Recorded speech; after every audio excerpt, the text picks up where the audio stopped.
What's going on, Colts Nation? Welcome back to another episode of Colts Brawl.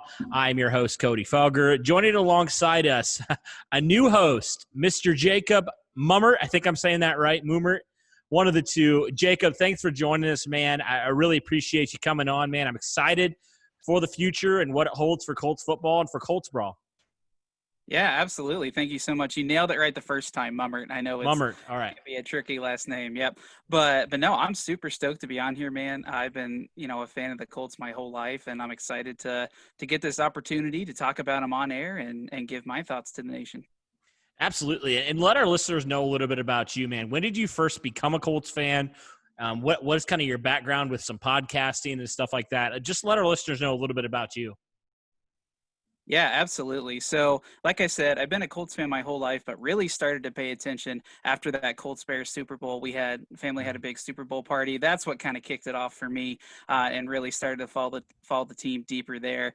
And since then, it's just exploded. You get into fantasy football, you get into deeper things within the team. All the rookies, you get into the draft, everything like that. So that has been a really cool experience for me, growing my fanship and different aspects here. But as far as podcasting goes, I started my own podcast with Justin Bowerly about 5 months ago, Say It Again Sports, and we've been doing really well. Branched off into a couple different ones now, so I'm on the Say It Again Sports podcast, and I'm also on the Big Buzzer, which talks about all things in the world of basketball. So I really try to diversify myself, I guess. But yeah, love talking about football, love talking about all sports. Well, that's great, man, because we do too, and our listeners love it as well. So, Jacob, today the Colts have obviously been in training camp now. They put on the full pads a couple weeks ago. This past Monday, they had a game-like type of thing at Lucas Oil Stadium where they actually simulated a lot of the action, a lot of the stuff that happened, during the game, obviously making up for the lack of preseason games this year. There was a lot of takeaways from just this past couple weeks. And we can the way we can do it is we can look at some of the newer additions, and then we can just kind of go by position and kind of just talk about all these guys that are of note. Now, we might not talk about everybody, but we'll kind of talk about some of these guys of note, and we'll continue on with that. And so obviously we got to start with Phillip Rivers. What have been your overall impressions based off of what you've heard and what you've read on Phillip Rivers so far?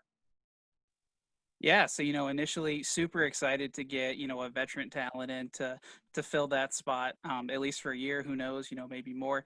But I really like what he's been able to do so far. Everything about it sounds good. I know he takes some risks, but from everything that I heard, he was launching the ball deep and he was connecting with guys, really trying to get the running backs involved, which I think is great for the unit that we have, especially this year. Yeah, let's talk about those running backs getting involved. Not just Nyheim Hines, who we think is going to have a good season in terms of catching the football, but Marlon Mack, Jonathan Taylor, guys that, throughout their careers, at least not yet, haven't been known for being pass-catching backs. They're getting more involved in the running in the passing attack and not just the running attack. What do you make of that? Yeah, I think that's just going to be awesome because you look at it and you have three running backs that can come in and pretty much do it all. Taylor and Mack are going to come in, be able to run, and now you're seeing kind of this patch catching. We always knew Hines had it, and now I've also heard he's starting to develop some between the blocks runs here. So it's really going to make our running back almost a triple threat. It is going to be that cool to see. And from what I heard, Mack's looking awesome. He's, tearing up long runs. He's being able to catch out of the backfield as, out of those dump off passes. So I think our running back core is going to do extremely well this year. And I was a little skeptical when you draft Taylor, how Mack would respond, but from, all intents and purposes, he's ready to go. He's, it's his spot until proven otherwise. And he's owning up to that in training camp and really just, putting his name forefront. Yeah. And the initial reaction was, oh, Marlon Mack is gone. There's no chance he comes back. I honestly, Jacob, I'm curious your thoughts on this, Jacob. I honestly think there's a good chance Marlon Mack does come back this year. I really think, after this year, you look at the crop of free agent running backs, taking the homer out of it, there are some running backs that are better than Marlon Mack that are going to hit the open market. And so I think that could potentially devalue him. We already know how the NFL looks at running backs. Do you think there's a chance Mack could come back this next year, even with Taylor and him sharing carries? Yeah, absolutely. I think, behind the scenes, it might be because of the whole, running back market that's going to be available. I think also depending on how well it goes with Taylor. I mean, obviously, no preseason games. We can't get to see how they work, but it's going to take some of the tread off his tires and I think prolong his career. And it might not be he has as, high profile as a career as he would have wanted to, but he's going to have a longer career, which I think is going to benefit him. And being, in this system where the running back is so heavily utilized, like it just makes sense for him to stick around for at least another year, to just bolster that up and then, potentially hit the market when it's more running back friendly, or just keep it up with this dual threat we have really in Taylor and Mack. Yeah, I mean, I look at it as like longevity in the league. It's going to help both these guys so much. I mean, we know Mack has not played all 16 games since he's been drafted. He's dealt with different injuries. He's a little, I wouldn't say fragile, but he can get nicked up during the season. I mean, running back is one of the most physical positions in football. I mean, you're getting pounded every play you run the ball. So I definitely think this can serve them well. Say the Colts, down the line are, in playoff contention and they want to run the football. Well, just allowing both these guys to split carries, I think gives them a lot better chance to have longevity and have both of these guys relatively fresh and ready to go for the long stretch down through the playoffs in January and maybe even February. Who knows?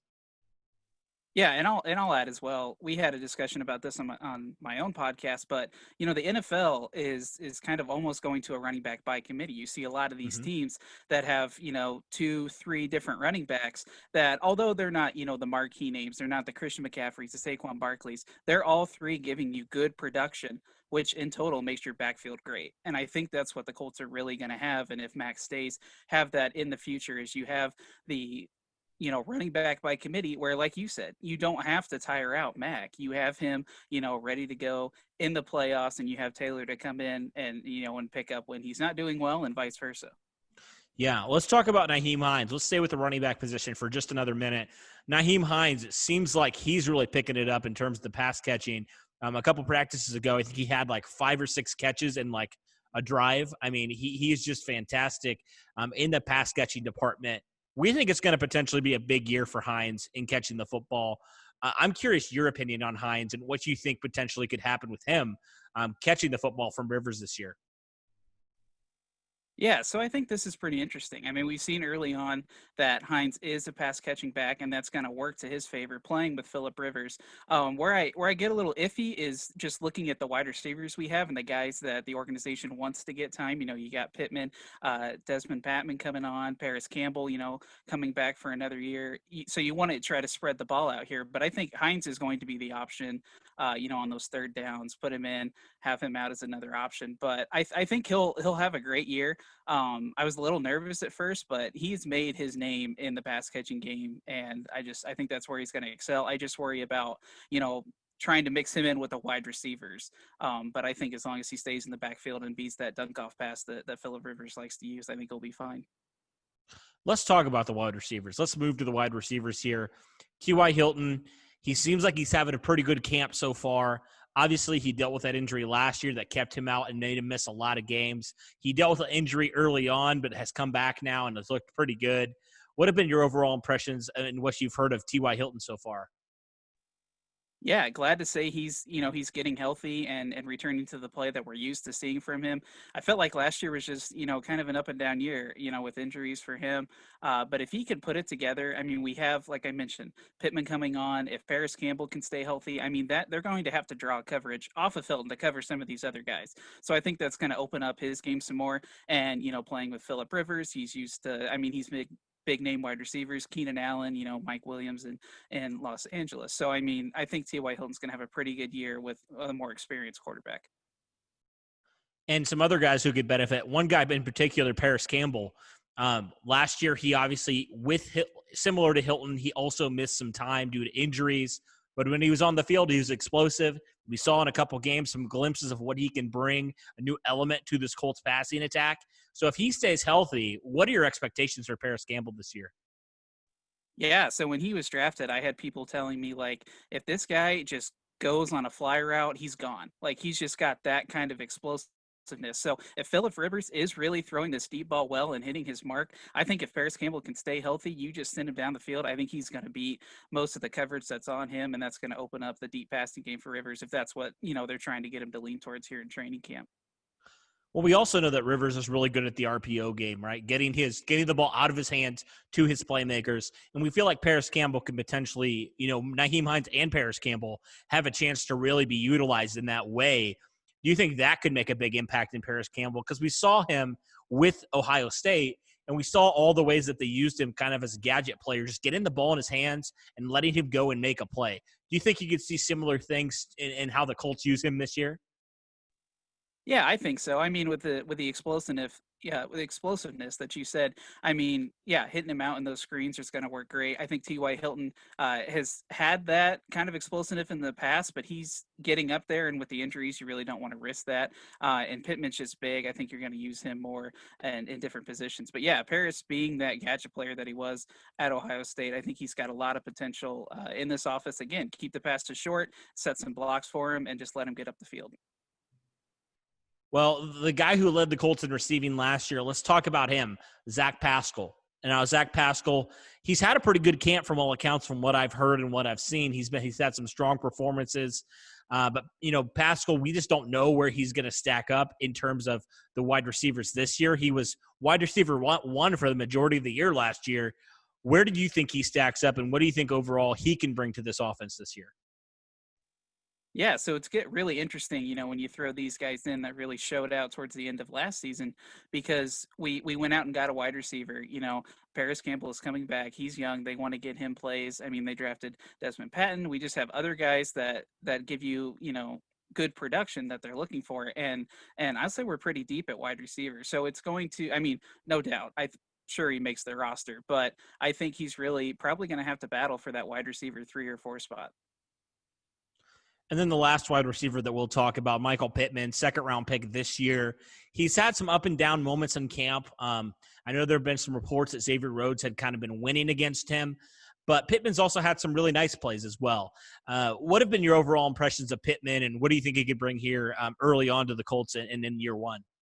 Yeah, so first of all, I just love his size, a big receiver that I think we're really going to need, and I think that Rivers is going to really utilize here. And, it's just so hard to tell because you don't have the preseason games. All you have is training camps, and they try to simulate this preseason like live action game, but it's just so hard when you're going up against the same guys day in and day out that are on your team, that know your schemes, know what you're going to do. So I think we're really going to get to see Pittman, in the first couple of games. And I generally tend to give players, a year or two to kind of figure things out. Hopefully he's a quick learner for our sake and for Phillip Rivers. But I think, that's the kind of quarterback that's going to make him a good wide receiver. And from everything I can see, I think he's going to be great in this offense. Like I said, love his size, big, which is really going to be useful in the red zone.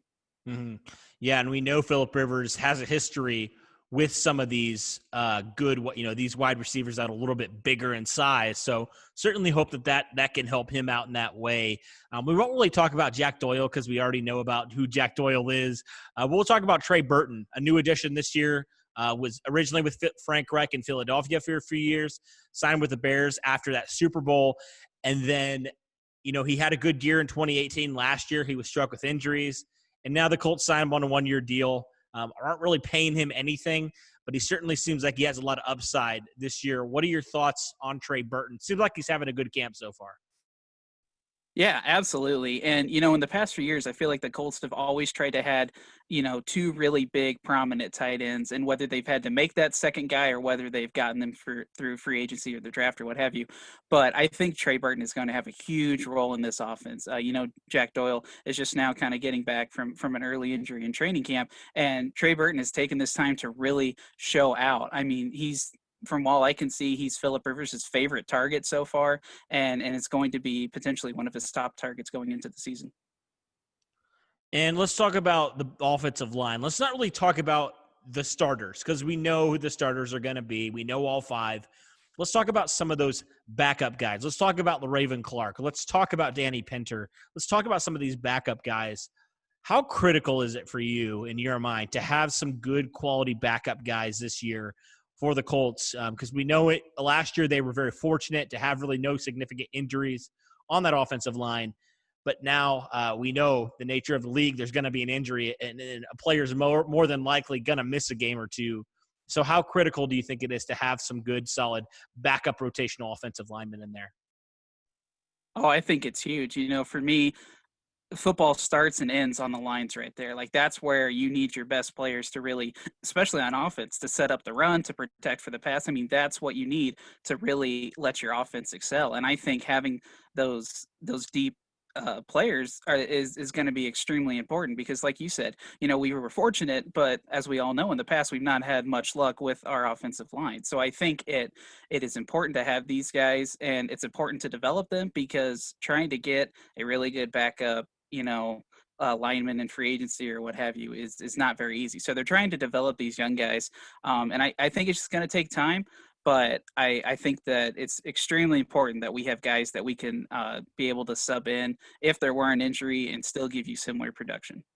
Yeah, I definitely agree with that. I think it's huge. You got to have some guys that if one of your starters goes down, there's not this major drop, right, from starter to backup. Obviously, there's going to be a decent drop, but it's not catastrophic where you can't function as an offense with that guy. So that's so critical to get some of these young guys in there playing well. Hopefully, they develop a little bit.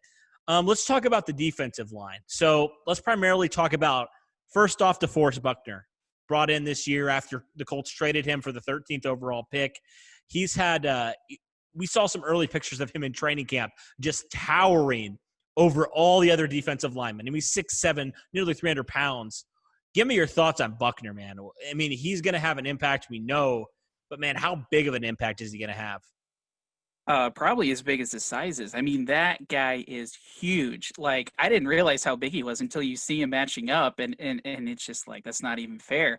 One of my favorite things that I think I've seen from him already is him talking about going up against how good of offensive linemen as we have in the starting unit with Quentin Nelson, Braden Smith, those kind of guys, and what he's able to learn from them and be able to apply. I think is going to be tremendous, and I think he's going to have a huge year. I mean, the Colts are kind of in win now mode, and this was a really good acquisition because I feel like I said before, this is where football starts and ends, and especially on the defensive end, this is where you hold the line and this is where you get after the quarterback, and I think Buckner is just gonna tear it up.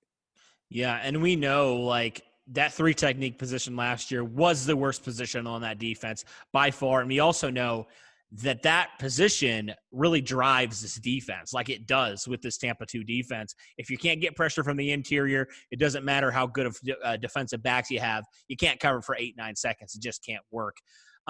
Another guy that's really been standing out, and this is a guy that I have been very, very vocal about, that I said this is the year he has to either do something or he's going to be cut. Tyquan Lewis, been tearing it up in camp so far. Give me your impressions of Lewis so far. Yeah, this is definitely his time that he either proves what he's capable of doing, or the Colts kind of start to look at him and try to upgrade there. But I think he's really proving his worth here again. To pair with a guy like DeForest Buckner and that defensive line, I think it's going to be huge that we have these guys step up. I think Lewis is he's done his time, he's done his homework, and he's getting after it this year. And I think this is just great to see. I love our defense this year. It's so deep, and I know we'll get into more positions later, but just so deep, so young, and I think we have huge potential this year. I think the really cool thing, though, about this year with Tyquan Lewis is the fact that he took this entire offseason and he said, hey, I need to get back physically and mentally to where I was at Ohio State. I mean, he did that. He went back. And it seems like he's in a lot better place than he was, even last year. I mean, Chris Ballard even talked about it. He said at the end of the year, he had a conversation with two players he said by name: Quincy Wilson, no longer a Colt, and then Tyquan Lewis. I mean, those two guys were the two names that he called out. And Quincy Wilson got traded. He's gone. Now, for me, I was like, does that mean Tyquan Lewis is gone? Well, obviously the Colts believe in Tyquan Lewis a little bit more now. It's certainly great to see him so far, just really having a super good camp. I'm really, really excited to see how he continues to develop. He seems like he has a great relationship with Brian Baker, their new defensive line coach. It has to be great for him to have a guy that he feels like believes in him and is in his corner. Obviously, the Colts believed in him when they took him in the second round a few years ago. but it has to be great for Tyquan Lewis mentally, because that was honestly something that I always thought was the reason a big hurdle that Tyquan Lewis had to get over. I didn't think it was so much physically, because we knew he had talent. It was more of the mental game, the mental block. And it certainly seems like he's in the spot now where he's getting over that mental block that he had the first couple years. Hopefully can start now living up to that potential the Colts saw in the second round when they took him. Yeah, I mean, confidence is key in anything, and if you have someone like the defensive line coach that's going to help you train, help you get ready, pump you up when you need it. I mean, that's what you're going to want for. He's the guy that's going to be lobbying to the coaches to get you in to really show them, and you yourself show them what you can do. But yeah, confidence is huge with him, and as you can see, it's paying off. He's having a great camp. Absolutely. And now let's continue with the defensive line. Let's talk about these defensive ends, these young defensive ends. It's certainly been an interesting story so far. Now, obviously, Ben Banogu, Al-Qadim Muhammad have had some pretty good camps so far. Kamoko Toure has yet to be out there. Danico Autry's played a little bit more defensive end. And the big question mark, the big position battle that I was looking for this year, the other defensive end position alongside Justin Houston. Who's it going to be? What have been your overall impressions of all these guys? And obviously, Ben Banogu had that injury that is considered minor, so hopefully he's out there pretty soon. But what are your thoughts overall in this defensive end position alongside Justin Houston? Yeah, so I love the options that we have, and again, I think it's going to be who can be confident and who can really show and capitalize on the playing time they're getting. Like you said, a couple of these guys have battled with injuries, and some have been on the rosters before and just not gotten a whole lot of playing time. So I think it's really going to come down to who's going to show the coaches that they want it more, and who's going to have the confidence to fill it. Me personally, I would love to see some of these young guys getting game minutes, like real game minutes, and being able to play alongside Justin Houston and learn from him and be on the opposing side. For me personally, I would love to see some of these younger talents really shine. Yeah, I mean, as much as I think Danico Autry is still a pretty good player for the Colts, it is time, I think, for one of these second round picks, and hopefully both of these second round picks, maybe even Tyquan Lewis you could throw in there too, to live up to that potential, because you invested pretty high capital into these guys. Now it's time for them to take potential, what I call it, for take potential and actually have playing time and actually be productive. That's what they need to do this season. I'm really looking forward to it. It seems like they're off to a great start, but it's time for some of these guys to really make that leap here in their second and third years, respectively. And let's move on then also to the linebacker position. Darius Leonard, we know, one of the best linebackers in football, but there's also continued to be chatter like there was last training camp about the Mike linebacker position and potentially a position battle between Okereke and Anthony Walker. Give me your thoughts and give me your opinion and your take on that potential battle for the Mike linebacker. Yeah, so I love both of these guys here. I really got to give the edge to Anthony Walker. I think he's been here. He's really worked at it alongside Leonard, and I think this is honestly his spot. Is what he brings to the game. Again, just these young guys really showing out and really trying to earn their spot on their team. And I think it's going to be a tight battle, but personally, I give the edge to Walker. Yeah, I mean, Darius Leonard has said Anthony Walker allows me to play the way that I do. We think he's a good young player in terms of linebacker, but he's also so important. He's the leader of that linebacker group. He gets everybody in positions where they need to go. And for me, I'm just not comfortable taking him out in favor of, Okereke is probably more physically gifted and more athletic, but Anthony Walker's no slouch. I mean, he's a good linebacker, and he's also a great captain on and off the field. So I definitely agree with you there. And I think the good thing is that even though we don't think Okereke will win this battle, he's still going to play significant snaps for the Colts. I mean, they created a new Sam linebacker position last year just to get Bobby Okereke on the field. So I definitely think that all three of these guys are going to see significant snaps for the Colts. Let's move on to the corner position now. Now, this is a position that, for me, is the most unknown and the most question marks. We'll talk about Xavier Rhodes first. Brought into free agency, was with the Vikings his whole career. Last couple of years haven't been too kind to him. He's dealt with injuries and a drop-off in his play. But the Colts feel like he has a chip on his shoulder, and I feel like he's going to be very productive this year. Give me your take on Xavier Rhodes. Yeah, so loved him when he was at his prime and a really good player still at this age, but I think the Colts brought him in to have some depth at the corner position, and honestly, I think to really work with the young guys we have. I mean, Rocky Sin's still young, Kenny Moore's still young. We drafted Isaiah Rogers, so that we have these guys that are going to need some tutelage and going to need some vets to help them out along the way. So although I believe Xavier Rhodes is going to play a really important role in this defense, I think he's also there for his kind of veteran mentality and able to train some of these guys up. That is something that Chris Ballard was very vocal about after last season. There's a lack of accountability in the secondary when they didn't re-sign Mike Mitchell. I mean, the accountability just dropped off. It seemed like a lot of busted plays last year, a lot of big plays let up. So certainly is hopefully going to help these guys, like you mentioned, some of these younger guys. Hopefully, having a player of his pedigree, a player who's been a first-team All-Pro, hopefully they can sit there and they can watch how he works, and that can rub off on some of these younger defensive backs. You mentioned Rocky Sin already. Let's talk about him. Second-year guy out of Temple. I mean, honestly, last year it was a kind of an up and down year for him. But the second half of the season, especially, he really was playing super well. He's had a really good camp so far, from all accounts.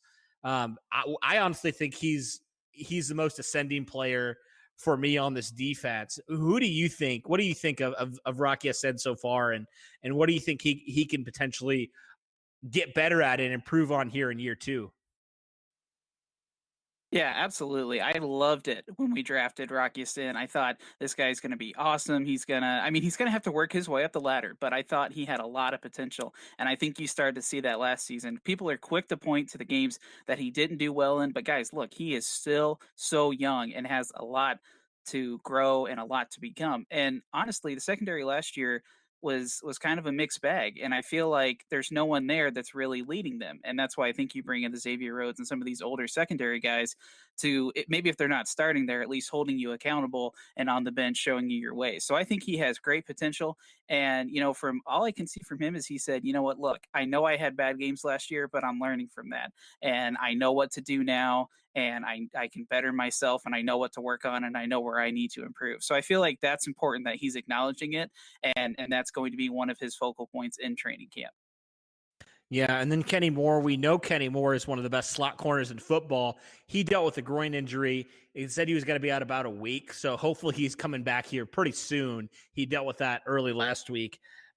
So Kenny Moore is a good name. But beyond that, maybe you could throw in TJ Carey, who's another free agent addition.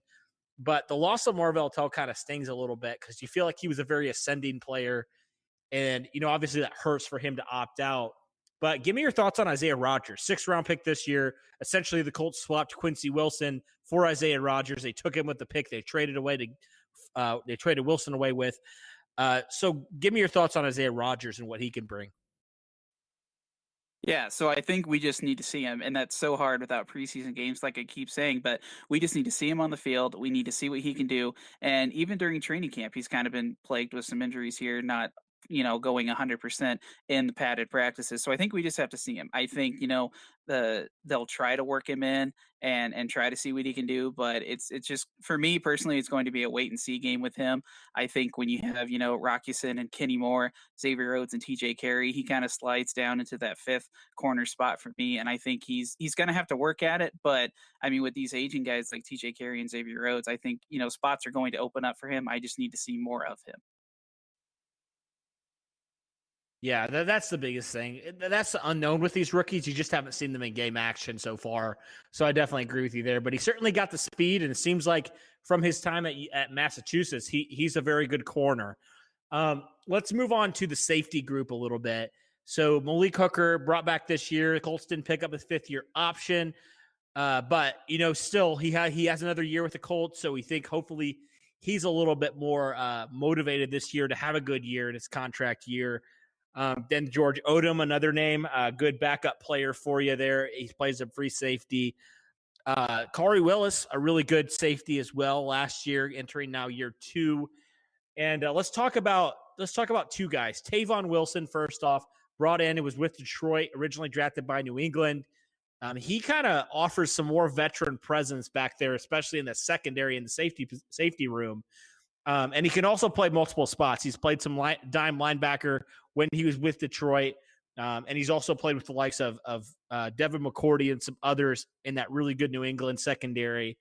Give me your thoughts on Tavon Wilson and what he can bring. Yeah, so outside of veteran experience and leadership and accountability, like all the things you talked about with Xavier Rhodes, from all accounts, he's having a great training camp. And I think, it's just great to have these veterans that you can step in, say, Kyrie Willis is having a bad game or Malik Hooker's just not feeling it. You can have guys that can step in, have proven that they can get it done, and they can fill these voids. And again, we have such a young defense here. It's great to have these kind of guys that can, tutor them, help them, show them what they do, show them how they work so they can pick up something from them.